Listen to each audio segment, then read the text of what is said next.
Hi friends, namaste. Welcome to Anu's kitchen. ఈరోజు tomato curry తయారు చేసే విధానం షేర్ చేయబోతున్నాను. చాలా సింపుల్, చాలా టేస్ట్గా ఉండే కర్రీ. ఇది అన్నిట్లో కూడా బాగుంటుందండి. రోటీ, చపాతీలోకి, పూరీలోకి కూడా అన్నిట్లో బాగుంటుంది. ఇదే విధంగా ట్రై చేసి చూడండి.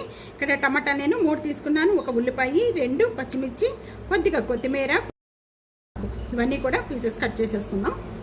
టమాటా కూర తయారు చేసుకోవడానికి ముందుగా నేను ఇక్కడ ప్యాన్లో 2 టేబుల్ స్పూన్ ఆయిల్ యాడ్ చేస్తున్నాను. ఆయిల్ బాగా కాగిన వెంటనే ఒక 1/2 టేబుల్ స్పూన్ జీరా, 1/2 టేబుల్ స్పూన్ ఆవాలు, మిర్చి, పోపు గింజలు బాగా వేగిపోయిన వెంటనే కొద్దిగా కరివేపాకు, ఒక ఆనియన్, ఒక 2 పచ్చిమిర్చి, ఉల్లిపాయ పచ్చి స్మెల్ పోయేంత వరకు కూడా బాగా వేయించుకోవాలి. ఉల్లిపాయ ఈ విధంగా కలర్ చేంజ్ అయిపోయిన వెంటనే కూడా 1 టేబుల్ స్పూన్ సాల్ట్ యాడ్ చేస్తున్నాను. ఒక 4 లేక 5 వెల్లుల్లిపాయ రెబ్బలు.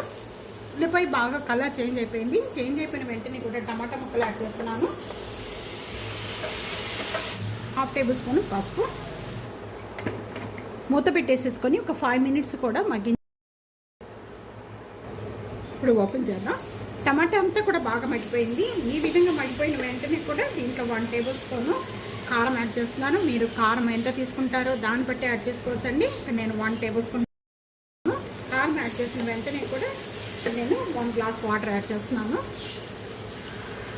ఇవి గ్రేవీగా ఉంటే టమాటా కర్రీ అనేది చాలా బాగుంటుందండి. అంతా కూడా కొద్దిగా ఆయిల్ సపరేట్ అయ్యేంత వరకు కూడా బాగా మరిగించేసుకోవాలి. మూత పెట్టేసుకుందాం. మధ్య మధ్యలో మూత అనేది ఓపెన్ చేసి కలుపుకుంటూ ఉండండి. ఇప్పుడు ఓపెన్ చేద్దామండి.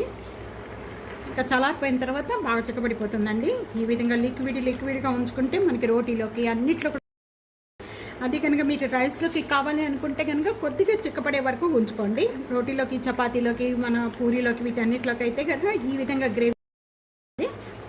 గ్రేవీ ఉన్నప్పుడు కొద్దిగా దించే ముందు కొత్తిమీర యాడ్ చేసేస్తున్నాను.